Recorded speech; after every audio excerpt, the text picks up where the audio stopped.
Hello friends, welcome to our channel. இன்றைக்கி இந்த வீடியோவில் நம்ம என்ன பார்க்க போகிறோன்னா EC3354 சிக்னல்ஸ் அண்ட் சிஸ்டம்க்குரிய இம்பார்ட்டன்ட் கொஷின்ஸ் தான் ஃப்ரெண்ட்ஸ் பார்க்க போகிறோம். வீடியோவை கடைசி வரைக்கும் பாருங்கள். இந்த பேப்பரை எப்படி எக்ஸாம் ஓரியன்டாக அப்ரோச் பண்ணுறதுக்குரிய டிப்ஸ் அண்ட் ட்ரிக்ஸ் வீடியோக்கு கடைசியில் சொல்லியிருக்கேன். வாங்க வீடியோக்குள்ளே போகலாம். இன்றைக்கி இந்த வீடியோவில் EC3354 சிக்னல்ஸ் அண்ட் சிஸ்டம்க்குரிய இம்பார்ட்டன்ட் கொஷின் தான் ஃப்ரெண்ட்ஸ் பார்க்க போகிறோம். யூனிட் 1 பார்த்துக்கிட்டிங்கன்னா ரெண்டாக ஸ்ப்ளிட் பண்ணலாம்.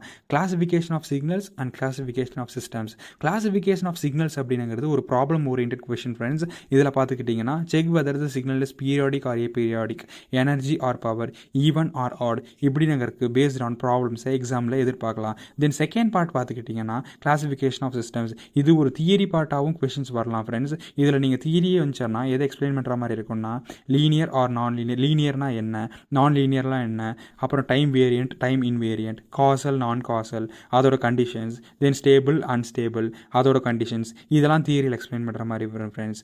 அப்புறம் இதுக்கு ரிலேட்டடாக ப்ராப்ளம் ஓரியன்டாகவும் கொஷின்ஸ் வர சான்ஸ் இருக்குது ஃப்ரெண்ட்ஸ். மோஸ்ட் ப்ராபப்ளி இது ஒரு ப்ராப்ளமேட்டிக் பேப்பர்னுங்கிறதுனால ப்ராப்ளம் ஓரியன்டாக தான் கொஷின் வர வாய்ப்பு இருக்குது ஃப்ரெண்ட்ஸ். நீங்கள் இந்த ரெண்டு ஹாஃபில் ஏதாவது ஒரு ஹாஃபை ஸ்ட்ராங்காக இருந்தீங்கனாலே கண்டிப்பாக ஒரு கொஷின் அட்டன் பண்ணிடலாம் ஃப்ரெண்ட்ஸ். ஸோ செகண்ட் ஹாஃப் என்ன பொறுத்தளவுக்கு ஈஸியாக ஃபீல் பண்ணுறாங்க ஸ்டூடெண்ட்ஸ், அதனால் செகண்ட் ஹாஃபை படிச்சுக்கோங்க. யூனிட் 2ல் பார்த்துக்கிட்டிங்கன்னா ரெண்டு ஹாஃப் இருக்குது ஃப்ரெண்ட்ஸ். ஃபர்ஸ்ட் ஹாஃப் வந்து Fourier transform, then second half வந்து லாப்லஸ் ட்ரான்ஸ்ஃபார்ம். இந்த ரெண்டு ட்ரான்ஸ்ஃபார்மில் ஏதாவது ஒரு ட்ரான்ஸ்ஃபார்மில் நீங்கள் ஸ்ட்ராங்காக இருந்தீங்கன்னா கண்டிப்பாக ஒரு கொஷின் அட்டன் பண்ண முடியும் ஃப்ரெண்ட்ஸ். என்னை பொறுத்தளவுக்கு நான் என்ன சொல்லுவேன்னா லாப்லஸ் ட்ரான்ஸ்ஃபார்மில் ஸ்ட்ராங்காக இருங்க. பிகாஸ் அதுக்கு உங்களுக்கு கொஞ்சம் அண்டர்ஸ்டாண்ட் பண்ணுறதுக்கு ஈஸியாக இருக்கும். இப்போ லாப்லஸ் ட்ரான்ஸ்ஃபார்ம்னு எடுத்துக்கிட்டிங்கன்னா அதோட ப்ராப்பர்ட்டிஸ் கண்டிப்பாக ரொம்ப இம்பார்ட்டன்ட் ஃப்ரெண்ட்ஸ். அதனால் ஏதாவது ஒரு 5 ப்ராப்பர்ட்டிஸை படிச்சுக்கோங்க. இந்த இனிஷியல் அண்ட் ஃபைனல் வேல்யூ தியரமோட ப்ரூஃப் ரொம்ப ரொம்ப இம்பார்ட்டன்ட் ஃப்ரெண்ட்ஸ். அதனால் ப்ராப்பர்ட்டிஸில் இது ரொம்ப முக்கியமானது, நீங்கள் பார்த்துக்கோங்க. தென் லாப்லஸ் ட்ரான்ஸ்ஃபார்ம் பேஸ் பண்ண ப்ராப்ளம்ஸ் ரொம்ப ரொம்ப இம்பார்ட்டன்ட் ஃப்ரெண்ட்ஸ். இதில் initial value and final value based பண்ண ப்ராப்ளம்ஸும் இருக்கும். அதனால் லாப்லஸ் ட்ரான்ஸ்ஃபார்ம் பேஸ்டான ப்ராப்ளமை பார்த்துக்கோங்க. லாப்லஸ் ட்ரான்ஸ்ஃபார்ம்னு சொல்லும்போது இன்வர்ஸ் லாப்லஸ் ட்ரான்ஸ்ஃபார்மையும் சேர்த்து பார்த்துக்கோங்க ஃப்ரெண்ட்ஸ். பிகாஸ் ஒரு ஹாஃபை நீங்கள் ஃபுல்லாக படிக்கும்போது இது எல்லாமே கவர் பண்ணால் மட்டும்தான் ஒரு ப்ராப்ளமை கண்டிப்பாக அட்டன் பண்ண முடியும். இந்த யூனிட்டை பொறுத்தளவு கொஸ்டின் ஸ்பிட் ஆகி வரக்கு சான்ஸ் இருக்குது ஃப்ரெண்ட்ஸ். அதனால தான் நான் வந்து பார்த்துட்டிங்கன்னா ப்ராப்பர்ட்டிஸையும் நான் சேர்த்து கொடுத்துருப்பேன். இப்போ இன்கேஸ் உங்களுக்கு 12Aல பார்த்துக்கிட்டிங்கன்னா லாப்லஸ் ட்ரான்ஸ்ஃபார்மை பேஸ் பண்ணி ஒரு 7 மார்க் கொஷின்ஸோ அண்ட் 8 மார்க் கொஷினில் உங்களுக்கு ஏதாவது ஒரு ப்ராப்பர்ட்டியை ப்ரூவ் பண்ண சொல்லி கேட்கலாம். அதனால தான் நான் ப்ராப்பர்ட்டிஸையும் சேர்த்து படிங்க அப்படின்னு சொல்கிறேன் ஃப்ரெண்ட்ஸ். அது போக உங்களுக்கு டைம் இருந்துச்சுன்னா ஃபோரியர் ட்ரான்ஸ்ஃபார்மோட ப்ராப்பர்ட்டிஸையும் சேர்த்து பார்த்துக்கோங்க. யூனிட் 3ல் பார்த்துக்கிட்டிங்கன்னா கன்வல்யூஷன் ரொம்ப இம்பார்ட்டண்ட்டான டாபிக் ஃப்ரெண்ட்ஸ். இது 8 மார்க்கில் கேட்க சான்ஸ் இருக்குது. அது போகவே solving differential equations and determining the impulse response using Laplace transform. இது ரொம்ப இம்பார்ட்டண்ட்டான கொஷின் ஃப்ரெண்ட்ஸ். இதை டேரக்ட் 13 மார்க்லேயே கேட்க சான்ஸ் இருக்குது. Then system connected in series and parallel, இதை நம்ம ரியலைசேஷன் சக்ஸஸ்ன்னு சொல்லலாம் ஃப்ரெண்ட்ஸ். இது ரொம்ப ரொம்ப இம்பார்ட்டண்ட்டான கொஷின் ஃப்ரெண்ட்ஸ். இதை 15 மார்க்ஸ்லேயும் கூட கேட்க சான்ஸ் இருக்குது ஃப்ரெண்ட்ஸ். இதே டாபிக் 5th யூனிட்லையும் கவர் ஆகும். அங்கே நான் இதை பற்றி பேசுகிறேன். யூனிட் 4ல் friends problems based on base band signal sampling ரொம்ப ஈஸியான டாபிக் ஃப்ரெண்ட்ஸ். அந்த ப்ராப்ளம்ஸ் ஒர்க் அவுட் பண்ண கொஞ்சம் சிம்பிளாக தான் இருக்கும். அதனால் அதையும் பார்த்துட்டு போய்க்கோங்க. தென் இந்த யூனிட் பார்த்துக்கிட்டிங்கன்னா யூனிட் 2க்கு சிமிலரான யூனிட் ஃப்ரெண்ட்ஸ். அங்கே பார்த்துக்கிட்டிங்கன்னா ஒன்று லாப்லஸ் ட்ரான்ஸ்ஃபார்ம் ஃபுல்லாக படிக்கணும், அப்படி இல்லாட்டி ஃபோரியர் ட்ரான்ஸ்ஃபார்ம் ஃபுல்லாக படிக்கணும் ஃப்ரெண்ட்ஸ். அதே மாதிரி தான் ஃப்ரெண்ட்ஸ் இங்கேயும் டிஸ்க்ரீட் டைம் ஃபோரியர் ட்ரான்ஸ்ஃபார்ம் இங்கே ஃபுல்லாக படிக்கணும், அப்படி இல்லாட்டி இசட் ட்ரான்ஸ்ஃபார்ம் ஃபுல்லாக படிக்கணும். நான் உங்களுக்கு என்ன சஜஸ்ட் பண்ணணும்னு பார்த்துக்கிட்டிங்கன்னா நீங்கள் Z transform and inverse Z ட்ரான்ஸ்ஃபார்முக்கு பேஸ்டான ப்ராப்ளம்ஸை நல்லா பார்த்துக்கோங்க. தென் ப்ராப்பர்ட்டிஸும் ரொம்ப இம்பார்ட்டன்ட் ஃப்ரெண்ட்ஸ். ஏதாவது ஒரு 5 ப்ராப்பர்ட்டிஸை ப்ரூவ் பண்ணுங்கள் அப்படின்னு சொல்லி கொஷின்ஸ் வரலாம் இசட் ட்ரான்ஸ்ஃபார்ம் பேஸ்டு. அப்படி இல்லாட்டி ஏதாவது ஒரு ப்ராப்பர்ட்டிஸை அவங்களே மென்ஷன் பண்ணி இந்த ப்ராப்பர்ட்டியை இசட் ட்ரான்ஸ்ஃபார்ம் யூஸ் பண்ணி சால்வ் பண்ணி ப்ரூவ் பண்ணுங்கள் அப்படின்னு கேட்கலாம் ஃப்ரெண்ட்ஸ். ஸோ மறக்காமல் பார்த்துட்டு போய்க்கோங்க. யூனிட் 5ல் பார்த்துக்கிட்டிங்கன்னா கன்வல்யூஷன் இம்பார்ட்டன்ட் ஃப்ரெண்ட்ஸ். இது ஈஸியாகவும் இருக்கும். இந்த யூனிட் 5 பார்த்துக்கிட்டிங்கன்னா similar to unit 3 friends. Because ஏன்னா யூனிட் 3ல் கன்வல்யூஷன் நம்ம வந்து லாப்லஸ் ட்ரான்ஸ்ஃபார்மை யூஸ் பண்ணி சால்வ் பண்ணுவோம். பட் யூனிட் 5ல் நம்ம இசட் ட்ரான்ஸ்ஃபார்ம் யூஸ் பண்ணி சால்வ் பண்ணுவோம் ஃப்ரெண்ட்ஸ். கான்செப்ட் ரெண்டு இடத்துலையும் ஒன்று தான் ஃப்ரெண்ட்ஸ். ஃபார்முலா மட்டும்தான் சேஞ்ச் ஆகும். அங்கே நம்ம லாப்லஸ் ட்ரான்ஸ்ஃபார்ம் யூஸ் பண்ணுவோம், இங்கே நம்ம இசட் ட்ரான்ஸ்ஃபார்ம் யூஸ் பண்ணுவோம் ஃப்ரெண்ட்ஸ்.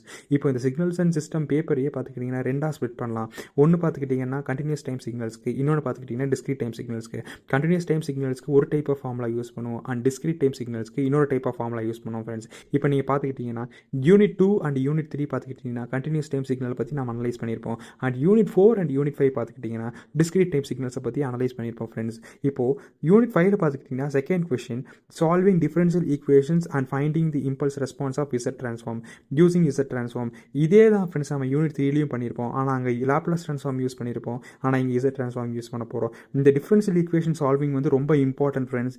யூனிட் 3லையும் இம்பார்ட்டன்ட், யூனிட் 5லையும் இம்பார்ட்டன்ட். ஸோ மறக்காமல் பார்த்துட்டு போய்க்கோங்க. தென் தேர்ட் கொஸ்டின் பார்த்துக்கிட்டிங்கன்னா systems connected in series and parallel. அதே மாதிரி தான் ஃப்ரெண்ட்ஸ் யூனிட் 3லையும் இந்த கொஸ்டின் இருக்குது. ஆனால் அங்கே நம்ம லாப்லாஸ் ட்ரான்ஸ்ஃபார்ம் யூஸ் பண்ணுவோம், இங்கே நம்ம இசட் ட்ரான்ஸ்ஃபார்ம் யூஸ் பண்ணுவோம் ஃப்ரெண்ட்ஸ். இந்த டைப்பில் நீங்கள் ப்ராப்ளம் பார்த்துக்கிட்டிங்கன்னா கண்டிப்பாக பார்ட் சியில் ஒரு கொஸ்டின் அட்டன் பண்ண முடியும் ஃப்ரெண்ட்ஸ். கண்டிப்பாக பார்ட் சியில் ரியலைசேஷன் ஸ்ட்ரக்சர்ஸ்லேருந்து கண்டிப்பாக ஒரு கொஸ்டின் எக்ஸ்பெக்ட் பண்ணலாம் ஃப்ரெண்ட்ஸ் இந்த டைம். அதனால் மறக்காமல் ரெண்டுத்துக்கும் டிஃப்ரென்ஷியேட் பண்ணி எப்படி நம்ம தெளிவாக ப்ராப்ளமை சால்வ் பண்ணலாம் அப்படிங்கிறதுக்கு ஓரியன்டாக நீங்கள் படிச்சுட்டு போனீங்கன்னா கண்டிப்பாக உங்களால் பார்ட் சியில் ஒரு கொஸ்டின் அட்டன் பண்ண முடியும் ஃப்ரெண்ட்ஸ். அதுவும் இல்லாமல் மோர் ஓவர் 13 மார்க்லையும் கண்டிப்பாக இது ரிலேட்டடான கொஸ்டின் அப்ளை பண்ண முடியும் ஃப்ரெண்ட்ஸ். ஏன்னா யூனிட் 3ல பார்த்துக்கிட்டிங்கன்னா நீங்கள் லாப்லாஸ் ட்ரான்ஸ்ஃபார்ம் யூஸ் பண்ணி சால்வ் பண்ணுவீங்க. யூனிட் 5ல பார்த்துக்கிட்டிங்கன்னா நீங்கள் இசட் ட்ரான்ஸ்ஃபார்ம் யூஸ் பண்ணி சால்வ் பண்ணுவீங்க ஃப்ரெண்ட்ஸ். இந்த பேப்பர் எப்படி எக்ஸாம் ஓரியன்டாக அப்ரோச் பண்ணணும்னா ஃப்ரெண்ட்ஸ், இதில் நிறையா ஃபார்முலாஸ் இருக்குது ஃப்ரெண்ட்ஸ். நீங்கள் ஃபார்முலாஸை ஒர்க் அவுட் பண்ணி பார்க்காம உங்களால் ஒரு ஸ்டெப்பையும் கூட ஃபர்தராக ப்ரொசீட் பண்ண முடியாது ஃப்ரெண்ட்ஸ். அதனால் ஃபார்முலாஸை ஒரு 2-3 டைம் எழுதி பாருங்கள். அப்போ தான் ஃப்ரெண்ட்ஸ் மைண்டில் மெமரைஸ் ஆகும். ஃபார்முலாஸை யூஸ் பண்ணி ப்ராப்ளம் சால்வ் பண்ண முடியும்.